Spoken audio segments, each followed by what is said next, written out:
Hello students. पिछले lessons में हम लोगों ने एयर के बारे में पढ़ा था। और ऑफ कोर्स एयर जो है वो भी हमारा एसेंशियल नीड है। जैसे एयर हमारा एसेंशियल नीड है, वैसे ही वाटर जो है वो भी हमारे लिए एक एसेंशियल नीड है, यानी कि हमारी एक आवश्यक ज़रूरत है। ये वाटर एयर की तरह ही एसेंशियल है। कई सारी एक्टिविटीज हैं हमारी जो कि वाटर के बगैर पॉसिबल नहीं होंगी, जैसे कि कुकिंग, बेदिंग, कंस्ट्रक्शन वगैरह वगैरह। कोई भी काम आप इसमें से सोच लीजिए, क्या बिना पानी के ये पूरा होगा? बिल्कुल नहीं, है ना। प्लांट्स जो हैं उनको भी ग्रो करने के लिए वाटर की जरूरत होती है। अब ये वाटर जो है ये अपने सोर्स के बेसिस पर, यानी कि किस सोर्स से आपने वाटर ऑब्टेन किया है, प्राप्त किया है, इस बेसिस पर वाटर जो है वो प्योर हो सकता है या फिर इम्प्योर हो सकता है। प्योर मतलब शुद्ध और इम्प्योर मतलब अशुद्ध। रेन वाटर जो है ये वाटर का प्योरेस्ट फॉर्म है, लेकिन जब इसमें डस्ट, सैंड, जर्म्स और सिल्ट वगैरह मिल जाते हैं तब ये इम्प्योर हो जाता है। इसलिए वाटर को जो है प्यूरिफाई करना आवश्यक होता है, ताकि हम इसे ड्रिंकिंग के लिए सूटेबल बना सकें, पीने के लिए हम इसको सूटेबल या उपयुक्त बना सकें। हमें जो है हमेशा साफ पानी ही पीना चाहिए। ओके, अगर गंदा पानी पीजिएगा तो क्या होगा? बीमार पड़ जाएंगे आप। अब वाटर की अगर हम इम्प्योरिटीज की बात करें, यानी कि अशुद्धियों की बात करें, हम पानी में जो अशुद्धियां मौजूद हो सकती हैं, तो ये अशुद्धियां जो है ये इनसॉल्युबल और सॉल्युबल दो तरीके की हो सकती है। इनसॉल्युबल कौन सा हुआ इम्प्योरिटी? तो ऐसी इम्प्योरिटीज जो कि वाटर में डिजॉल्व नहीं होती है, घुलती नहीं है, और जिन्हें हम आसानी से देख सकते हैं, जिन्हें हम इजीली देख सकते हैं, ये कहलाते हैं इनसॉल्युबल इम्प्योरिटीज। पानी जो हम लोग कुएं से या नदी वगैरह से प्राप्त करते हैं, इसमें जो है इनसॉल्युबल इम्प्योरिटीज भी मौजूद रहती हैं। नाउ ऐसी इम्प्योरिटीज जैसे कि मिनरल सॉल्ट्स, राइट, तो ये सब जो है वाटर में डिजॉल्व हो जाते हैं, यानी कि घुल जाते हैं, और इन्हें आप देख नहीं सकते। इस तरह के इम्प्योरिटीज को हम कहते हैं सॉल्युबल इम्प्योरिटीज। तो बच्चों, इम्प्योरिटीज के कितने टाइप हुए? दो टाइप की इम्प्योरिटीज होंगी, इनसॉल्युबल इम्प्योरिटीज और सॉल्युबल इम्प्योरिटीज, राइट। और बेसिकली जो है मिट्टी या फिर मिट्टी वगैरह जो है, ये सब किस में आएगा? इनसॉल्युबल इम्प्योरिटीज में ये आएगा, राइट, जो कि पानी में घुलता नहीं है और आप इसको देख सकते हैं। दूसरी तरफ सॉल्ट वगैरह जो है, मिनरल सॉल्ट वगैरह, वो भी पानी में घुल जाते हैं, लेकिन इन मिनरल सॉल्ट्स को आप देख नहीं सकते क्योंकि ये पानी में घुल चुके हैं। इस तरह के इम्प्योरिटीज को हम कहते हैं सॉल्युबल इम्प्योरिटीज। ओके, तो पहले हम इनसॉल्युबल इम्प्योरिटीज जो होती हैं उनको निकालने के कुछ तरीकों को देखेंगे। अब आप लोगों ने पिछले क्लास में पढ़ा होगा कि जो इनसॉल्युबल इम्प्योरिटीज होती हैं वाटर में, राइट, इन्हें जो है सेडिमेंटेशन, डिकेंटेशन और फिल्ट्रेशन के प्रोसेस के जरिए रिमूव किया जा सकता है, यानी कि निकाला जा सकता है। तो चलिए एक बार हम लोग इस प्रोसेस को याद कर लेते हैं। सेडिमेंटेशन सबसे पहला स्टेप होता है। ये एक ऐसा प्रोसेस है जिसमें इनसॉल्युबल इम्प्योरिटीज जो है वो कंटेनर या बर्तन के बिल्कुल पेंदी में, बॉटम में जो है सेटल डाउन हो जाती है, जबकि साफ पानी जो होता है वो ऊपर में जमा हो जाता है। यहाँ आप देख सकते हैं, बेसिकली क्या किया, पानी में जो है मिट्टी वगैरह मिला दिया, राइट, रेत वगैरह मिला दिया। अब धीरे धीरे जब पानी को आप सब काफी समय के लिए छोड़िएगा तो धीरे धीरे क्या होता है, ये मिट्टी वगैरह जो है वो पेंदी में या बॉटम में जाकर जो है सेटल हो जाता है, राइट। और प्योर पानी जो है, साफ पानी जो है, क्लीन वाटर, वो ऊपर रहता है। ये इम्प्योरिटीज, ये इम्प्योरिटी जो कि नीचे सेटल डाउन होता है, इसे हम कहते हैं सेडिमेंट, राइट। ये जो नीचे जमा हो गया है धीरे धीरे ये मिट्टी, तो ये क्या कहलाएगा? ये सेडिमेंट कहलाएगा। अब चलिए, हमने पानी में से पानी को हमने काफी देर छोड़ा तो अब सेडिमेंट नीचे जमा हो गया और क्लीन वाटर जो है वो ऊपर जमा रह गया ना। अब अगला स्टेप आता है डिकेंटेशन। ये जो है प्रोसेस वो सेडिमेंटेशन को फॉलो करता है, यानी कि सेडिमेंटेशन के बाद आता है। इस प्रोसेस में जो क्लीन वाटर होता है सेडिमेंट के ऊपर, इसे दूसरे कंटेनर में उड़ेल लिया जाता है। पॉर कर दिया जाता है सेडिमेंट को डिस्टर्ब किए बगैर। यानी कि सेडिमेंट हमारा नीचे रह गया और ऊपर के क्लीन वाटर को हमने दूसरे कंटेनर में ट्रांसफर कर लिया, पलट लिया। तो ये जो प्रोसेस होता है क्लीन वाटर को दूसरे कंटेनर में पलटने का, this is called decantation. Okay, अब डिकैंटेशन के बाद अगला स्टेप क्या होता है? फिल्ट्रेशन। अब ये जो प्रोसेस है इसमें हम क्या करते हैं, तो बेसिकली जो इनसॉल्युबल जो सॉलिड्स मौजूद हैं वाटर में, इसका जो है हम फिल्टर पेपर का यूज करके इसको जो है हम निकाल लेते हैं। फॉर एग्जाम्पल, जब सैंड और वाटर का कोई मिक्सचर होगा, उसे अगर आप फिल्टर पेपर से जो है अगर आप छानिएगा या फिल्टर करिएगा, तो सैंड जो है वो फिल्टर के ऊपर रह जाएगा और वाटर जो है वो फिल्टर से होके नीचे बर्तन में जमा हो जाएगा। अब ऐसे में जो सैंड फिल्टर पेपर पे जमा हो जाता है, that is called residue. Okay, और जो क्लीन वाटर नीचे जमा होता है बीकर में, दिस इज कॉल्ड फिल्ट्रेट। तो यहां पर जो है जो सैंड फिल्टर पेपर के ऊपर जमा होगा उसे क्या कहेंगे हम? रेसिड्यू कहेंगे, राइट। और जो साफ पानी नीचे जमा होके इकट्ठा हुआ है, इसे हम क्या कहेंगे? इसे हम कहेंगे फिल्ट्रेट। तो ये तो हो गए कुछ मेथड्स जिनके जरिए हम इनसॉल्युबल इंप्योरिटीज को निकाल सकते हैं, राइट। एक तो हो गया सेडिमेंटेशन एंड डिकैंटेशन का प्रोसेस, कि पहले सेडिमेंट को इकट्ठा कर लो नीचे में और फिर जो क्लीन वाटर है उसको दूसरे बर्तन में आप निकाल लो, राइट, डिकैंटेशन। और दूसरा जो प्रोसेस हुआ वो हो गया फिल्ट्रेशन का, जहां पर कि आप फिल्टर का यूज करके या फिल्टर पेपर का यूज करके जो है आप पानी में से इम्प्योरिटीज को छान के निकाल लीजिएगा। जो इम्प्योरिटीज ऊपर अटक जाएंगे those will be called residue, जो पानी नीचे छन के जमा होगा that will be called filtrate. अब सॉल्युबल इम्प्योरिटीज को कैसे निकालें? तो सॉल्युबल इम्प्योरिटीज को निकालने के कुछ मेथड्स हैं, जिसमें से कि एक हो गया आपका इवेपोरेशन।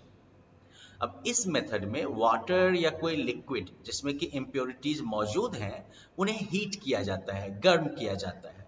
और आपको पता है कि जब आप किसी मैटर को गर्म करते हैं, लिक्विड को जब आप गर्म करते हैं, तो लिक्विड किस में बदलता है? गैस में बदल जाता है, राइट। तो ऐसे ही वाटर या किसी दूसरे लिक्विड को क्या करिएगा आप? हीट करिएगा, गर्म करिएगा, और लिक्विड जो है वो वेपर में चेंज हो जाएगा, राइट, गैस वाले फॉर्म में चेंज हो जाएगा वो, और उड़ जाएगा, और जो इम्प्योरिटीज रहेगी वो पीछे जमा हो जाएंगी, राइट। तो ये जो प्रोसेस है लिक्विड को वेपर के फॉर्म में चेंज करने का या गैस के फॉर्म में चेंज करने का, this process is called evaporation. तो इवेपोरेशन के जरिए जो अशुद्धियां हैं उनको आप जो है अलग कर सकते हैं। इसके लिए जो है आप एक्टिविटी भी कर सकते हैं कि घर पे जो है किसी प्लेट में नमक घुला हुआ पानी जो है वो रख के और उसको छोड़ दीजिए आप कई दिनों तक, जब तक कि पूरा पानी सूख ना जाए। जब धीरे धीरे पूरा पानी सूखेगा तो देखिएगा कि नमक जो है वो अभी भी आपके प्लेट पर जो है चिपका हुआ मिल जाएगा। अब ये जो प्रोसेस है डिस्टिलेशन, ये मेथड जो है बेसिकली इम्प्योरिटीज को वाटर से सेपरेट करने का एक तरीका है, जहां कि हम वाटर को पहले वेपर में चेंज करते हैं और फिर उस वेपर को हम कंडेंस करके जो है दोबारा से वाटर फॉर्म कर लेते हैं। ये कैसे होता है? तो पहले इम्प्योर वाटर को जो है राउंड बॉटम्ड डिस्टिलेशन फ्लास्क में जो है हम गर्म करते हैं। ये आपका हो गया राउंड बॉटम्ड डिस्टिलेशन फ्लास्क। तो इसमें हमने पहले वाटर को जो है गर्म कर लिया, राइट। अब जब हम वाटर को गर्म कर रहे हैं तो इस प्रोसेस में क्या होगा? स्टीम फॉर्म होगा, भाप बनेगा इसमें। ये जो स्टीम फॉर्म होगा, ये स्टीम जो है फिर कंडेंसर में एंटर करता है, राइट। ये कंडेंसर है ना, तो कंडेंसर में ये स्टीम जो है वो आकर एंटर करेगा। तो धीरे धीरे जो है यहाँ से वाटर जो है वो स्टीम बन के यानी कि भाप बन के जो है उड़ता जाएगा और इम्प्योरिटीज पीछे रह जाएंगी, यानी कि इस फ्लास्क में रह जाएंगे, और जो वेपर है वो आके जमा होगा इस कंडेंसर में, राइट। अब कंडेंसर जो होता है उसका क्या होता है हिसाब किताब? तो जो स्टीम होता है वो बेसिकली अब जो है ठंडा होता है और वो वाटर में चेंज हो जाता है, क्योंकि कंडेंसर में जो है हम ठंडे पानी का फ्लो जो है वो देते रहते हैं। ओके, कंडेंसर में जो है कोल्ड वाटर जो है वो सर्कुलेट करता रहता है, तो उसकी वजह से जो वेपर यहाँ पर पहुंचता है उसका टेम्परेचर भी तेजी में कम होता है, और वेपर जब ठंडा होगा तो क्या बनेगा? वो फिर से वाटर बन जाएगा ना, तो वो वाटर के रूप में फिर से बदल जाता है। तो जो कंडेंस्ड वाटर होता है वो फिर कहाँ जाता है? तो वो इस रिसीविंग फ्लास्क में जाता है, राइट। और रिसीविंग फ्लास्क में जाकर ये प्योर वाटर जो है वो आपको जमा मिल जाएगा। So this is the process of distillation. क्या था स्टेप कि हमने पहले यहाँ पर जो है राउंड बॉटम वाले फ्लास्क में जो है इम्प्योर वाटर को गर्म किया। गर्म होने की वजह से वाटर जो है वो वेपर में बदल गया और जो इम्प्योरिटीज है वो पीछे नीचे रह गई और जो वेपर जो है वो जाके कंडेंसर में जमा हुआ। कंडेंसर में हम ठंडे पानी का फ्लो लगातार करते रहते हैं, सर्कुलेट करते रहते हैं ठंडे पानी को। इस वजह से वेपर का टेम्परेचर जो है वो कम होता है और अब वो वेपर जो है वो पानी के रूप में बदल के कहाँ जमा हो जाता है, तो इस कलेक्टिंग वाले जो है फ्लास्क में जाके ये जमा हो जाता है, राइट, रिसीविंग फ्लास्क में। तो प्योर वाटर जो हम फ्लास्क में कलेक्ट करते हैं इसे कहते हैं डिस्टिल्ड वाटर। तो जो ये प्योर वाटर यहाँ जमा है ये क्या कहलाएगा, ये डिस्टिल्ड वाटर कहलाएगा। ये डिस्टिल्ड वाटर जो है इसका यूज हम कार की बैटरीज में, मेडिसिन में, इंजेक्शन में और साथ ही साथ जो है लेबोरेटरीज वगैरह में एक्सपेरिमेंट कंडक्ट करने में भी करते हैं। आप लोगों ने देखा होगा घर पे कभी इन्वर्टर वगैरह की बैटरी में डालने के लिए पानी लेके आते हैं ना, वो डिस्टिल्ड वाटर होता है। या कभी कभी आप देखिएगा डॉक्टर साहब जो है वो इंजेक्शन देने के लिए आते हैं तो एक शीशी में जो है पाउडर जैसा रहेगा और फिर जो है वो दूसरे किसी डब्बे से जो है वो पानी निकालते हैं सिरिंज से और फिर उसको मिक्स करते हैं। तो जो वाटर वो निकालते हैं वो भी डिस्टिल्ड वाटर होता है, बिल्कुल प्योर वाटर हुआ वो, क्योंकि इसका जो सॉल्युबल इम्प्योरिटी है वो सब भी इससे निकल गया है। जो सॉल्ट वगैरह भी था इसमें घुला हुआ वो सब भी जो है वो पीछे रह गया है। अब हम आगे बात करते हैं। ये तो हम लोगों ने देख लिया कि किस तरह से वाटर से हम इनसॉल्युबल और सॉल्युबल दोनों तरह की इम्प्योरिटीज को निकाल सकते हैं, राइट। हैं ड्रिंकिंग वाटर के प्योरिफिकेशन का। हम लोग जो पानी वगैरह पीते हैं, है ना, ये भी प्योरीफाइड वाटर होता है ना। शहर वगैरह में जो भी पानी का सप्लाई होता है वो प्योरीफाइड वाटर का होता है। तो ड्रिंकिंग वाटर के प्योरीफिकेशन का क्या प्रोसेस होता है, उसको शुद्ध करने का प्रोसेस क्या होता है, उसे हम जानते हैं। अब देखिए बच्चों, वाटर जो है इसमें बहुत सारे हार्मफुल सब्सटेंसेस हो सकते हैं, है ना। बहुत तरह का मान लीजिए कि इसमें केमिकल वगैरह सब मिक्स हो सकता है। इसके अलावा जो है इसमें बीमारी पैदा करने वाले माइक्रोब्स वगैरह सब भी मौजूद हो सकते हैं। अब ड्रिंकिंग जो है इस तरह के वाटर को अगर आप पीते हैं जिसमें कि हार्मफुल सब्सटेंसेस यानी कि नुकसान पहुंचाने वाले पदार्थ और बीमारी पैदा करने वाले डिजीज कॉजिंग माइक्रोब्स होते हैं, तो इस तरह के पानी को अगर आप पीते हैं तो इससे आपको कॉलरा, जॉन्डिस, डिसेंट्री, ये सारी बीमारियां हो सकती हैं। वाटर को इसलिए जो है पीने और कुकिंग के लिए वाटर को जो है हमें फिट बनाने की जरूरत होती है।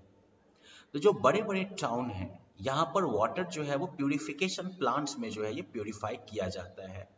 फिर इस प्यूरिफाइड वाटर को सप्लाई किया जाता है पब्लिक को ताकि वो उसे डोमेस्टिक यूज में यानी कि घरेलू यूज में ला सकें। तो थ्री मेथड्स हैं जो कि मेनली यूज किए जाते हैं वाटर प्यूरिफिकेशन के लिए। तो चलिए, पहला मेथड सेडिमेंटेशन। इस प्रोसेस में वाटर को जो है कुछ दिनों के लिए अनडिस्टर्ब्ड छोड़ दिया जाता है बड़े ओपन टैंक्स में। अनडिस्टर्ब मतलब वाटर में कोई मूवमेंट नहीं होना है, कोई उसको घुमाने फिराने नहीं जाएगा, पानी का कोई फ्लो नहीं रहेगा। अब इससे क्या होगा, तो जो हेवियर सस्पेंडेड इम्प्योरिटीज हैं, धूल वगैरह, मिट्टी वगैरह का कण जो कि पानी में जो है ऐसे ही अटका हुआ है जगह जगह, तो वो धीरे धीरे जो है वो सेटल डाउन होने लगता है बॉटम में, राइट। सेडिमेंटेशन का प्रोसेस याद है ना आपको, तो बस वही काम होता है, बॉटम में जो है वो जमा हो जाता है। और चूंकि ये ओपन टैंक होता है तो यानी कि सूरज की किरणें भी इस पर पड़ती रहती है और हवा भी इसमें जो है लगती रहती है। तो ऐसे में कई जो हार्मफुल बैक्टीरियाज हैं वो एयर और सनलाइट में मारे जाते हैं। वो केमिकल्स जैसे कि एलम को भी वाटर में ऐड किया जाता है। एलम जो है वो हेवी पार्टिकल्स को जो है लोडिंग के प्रोसेस के जरिए जो है तेजी में सेटल डाउन होने में हेल्प करता है। ये बेसिकली जो हेवी पार्टिकल्स वाटर में सस्पेंडेड होते हैं, अटके होते हैं, इन पार्टिकल्स को ये आपस में जो है मिला देता है तो इनका वजन और बढ़ जाता है और ये तेजी में जो है नीचे बैठ जाते हैं, सेटल डाउन हो जाते हैं। तो बच्चों, पानी में सेडिमेंट्स वगैरह के जमा होने के प्रोसेस को कैसे तेज किया जाता है? लोडिंग के प्रोसेस के जरिए इसको तेज किया जाता है। और लोडिंग के लिए क्या जरूरत पड़ती है हमें? तो लोडिंग के लिए हमें वाटर में कुछ केमिकल जैसे कि एलम वगैरह मिक्स करना पड़ता है, इससे लोडिंग का प्रोसेस जो है वो शुरू होता है। अब सेडिमेंटेशन के बाद नेक्स्ट स्टेप होता है फिल्ट्रेशन। सेडिमेंटेशन के बाद वाटर को जो है फिर सैंड और ग्रेवल के क्लीन लेयर्स के जरिए जो है फिल्टर किया जाता है कि जो बहुत महीन वाले जो सस्पेंडेड पार्टिकल्स होते हैं, बहुत महीन वाले जो है धूलकण जो होते हैं, उनको भी इसमें से छान के निकाल लिया जाएगा। अब इसके बाद जो है पानी में अभी भी बैक्टीरियाज वगैरह कुछ बचे होंगे, तो इन सब को जो है थोड़ी मात्रा में क्लोरीन ऐड करके उनको भी जो है वो खत्म कर दिया जाता है। तो यहाँ पर जो है आप वाटर प्यूरिफिकेशन के इस प्रोसेस को देख सकते हैं, राइट। तो ये रिवर और लेक का पानी हुआ, पानी को यहाँ पर ओपन टैंक में रखा गया जहाँ पर कि सेडिमेंटेशन का प्रोसेस होगा, राइट। सेडिमेंटेशन के प्रोसेस को कंप्लीट करने के बाद जो क्लीन वाटर है उसका फिर जो है फिल्ट्रेशन किया जाएगा सैंड और ग्रेवल के मिक्स के जरिए, और फिर जो पानी उससे फिल्टर होगा उसमें जो है क्लोरीन मिक्स किया जाएगा। क्लोरीनेशन के बाद ये पानी जो है बिल्कुल बैक्टीरिया से भी फ्री हो गया, जर्म्स और बैक्टीरिया से भी। अब ये पानी इस टैंक में स्टोर होगा और यहाँ से सभी के घरों तक पहुंचेगा, राइट। घर में जो है हम पानी को ड्रिंकिंग के लिए सूटेबल बनाने के लिए भी कुछ मेथड्स फॉलो कर सकते हैं, जिनमें एक मेथड है boiling. Water should be boiled for at least 15 to 20 minutes. Water में मौजूद जो जर्म्स वगैरह होते हैं, जो बैक्टीरियाज वगैरह होते हैं, माइक्रोब्स होते हैं, उन सबको मारने के लिए हमें पानी को कम से कम 15 से 20 मिनट बॉईल करना चाहिए। उसके बाद जो है इस पानी को ठंडा करना चाहिए, फिल्टर करना चाहिए और इसे क्लीन कंटेनर में यानी कि साफ बर्तन में जो है स्टोर कर लेना चाहिए। दूसरा प्रोसेस हो सकता है वाटर प्यूरिफायर्स का। वाटर प्यूरिफायर जो है इनका यूज किया जाता है वाटर को प्यूरिफाई करने के लिए। अब ये जो वाटर प्यूरिफायर्स हैं इन्हें भी हमें रेगुलरली क्लीन करना चाहिए, साफ करना चाहिए, ताकि इनमें जर्म्स वगैरह ना ब्रीड करें, इनमें जर्म्स वगैरह ना पैदा हो जाए। पोटेशियम परमैंगनेट का भी यूज किया जाता है। पोटेशियम परमैंगनेट के जो क्रिस्टल्स होते हैं इनको जो है कुएं वगैरह के पानी में मिक्स किया जाता है ताकि इसमें मौजूद जो जर्म्स वगैरह हैं उनको मारा जाए और इसको प्यूरिफाई किया जाए। अब बच्चों इसके अलावा लेकिन हम लोग अक्सर देखते हैं ना कि हम जमीन के नीचे से पानी निकालते हैं, राइट, सबमर्सिबल का यूज करके या फिर ट्यूबवेल का यूज, हैंडपंप का यूज करके, राइट। ये कैसे होता है? तो ये होता है अंडरग्राउंड वाटर की वजह से। बारिश का ही पानी हुआ जो कि तालाब वगैरह में इकट्ठा होता है या आपके आसपास में जो है जमीन पे फैलता है, तो ये पानी जो है ग्राउंड से होके धीरे धीरे सीप करता है, रिस रिस के जो है नीचे जमा होता जाता है और बनाता क्या है वो अंडरग्राउंड वाटर। तब चूंकि इसमें फिल्ट्रेशन का प्रोसेस तो ऑलरेडी हो चुका होता है, तो इसलिए आप कह सकते हैं कि ये पानी जो है वो प्योर है और ये ड्रिंकिंग के लिए फिट है। लेकिन बच्चों यहाँ पर भी एक खास बात आपको ध्यान में रखनी है कि हमने क्या देखा था कि फिल्ट्रेशन प्रोसेस से जो है हम उन इनसॉल्युबल जो इम्प्योरिटीज हैं उनको हटा सकते हैं, लेकिन जो सॉल्युबल इम्प्योरिटीज हैं लाइक मिनरल सॉल्ट्स वगैरह या फिर दूसरे तरह के मिनरल्स, राइट, तो ये मिनरल सॉल्ट्स वगैरह को हटाने के लिए जो है ये काफी नहीं होता है। इसलिए अगर अंडरग्राउंड वाटर में कुछ हार्मफुल मिनरल्स वगैरह मिले हुए हैं या फिर कुछ मिनरल्स जो है वो अपनी जरूरत से ज्यादा मिले हुए हैं, तो ऐसा पानी भी हमें नुकसान पहुंचा सकता है।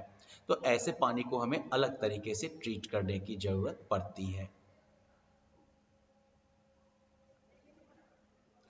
तो बच्चों इस चैप्टर में हम लोगों ने क्या पढ़ा? हमने इस पूरे चैप्टर में ये पढ़ा कि हमारे लिए एयर और वाटर ये दोनों हमारे लिए बिल्कुल एसेंशियल नीड है, इसके बगैर हमारा काम नहीं चल सकता। एयर जो है ये डिफरेंट गैसेस वगैरह का मिक्सचर होता है। नाइट्रोजन सबसे अधिक मात्रा में है, फिर ऑक्सीजन है, फिर कार्बन डाइऑक्साइड और फिर जो है बाकी गैसेस मौजूद हैं। हमारा एटमॉस्फेयर जो है वो अर्थ के चारों तरफ एक ब्लैंकेट की तरह जो है लिपटा हुआ है, जिसमें सबसे पास वाला जो है layer this is called troposphere, उसके ऊपर का जो लेयर होता है दैट इज कॉल्ड स्ट्रेटोस्फियर, उससे ऊपर है आपका मेसोस्फियर, उससे ऊपर थर्मोस्फियर और सबसे ऊपर फिर हो गया एक्सोस्फियर। दूसरी हमारी एसेंशियल नीड जो है वो है वाटर। हमें लेकिन क्लीन वाटर की जरूरत होती है ड्रिंकिंग के लिए या कुकिंग के लिए। इसके लिए हमें वाटर को क्लीन करने के लिए क्या करना होगा? तो इसमें मौजूद इम्प्योरिटीज को हमें निकालना होगा। ये इम्प्योरिटीज दो तरह की होती हैं, इनसॉल्युबल और सॉल्युबल। इनसॉल्युबल जो इम्प्योरिटीज होती हैं इन्हें हम सेडिमेंटेशन, डिकेंटेशन और फिल्ट्रेशन के प्रोसेस के जरिए साफ कर सकते हैं, रिमूव कर सकते हैं, यानी कि हटा सकते हैं।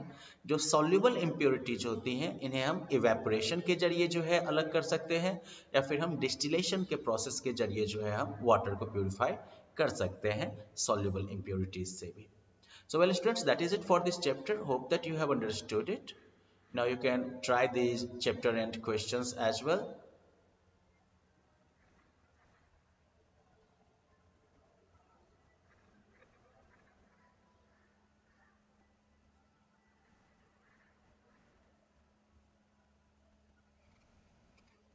Thank you.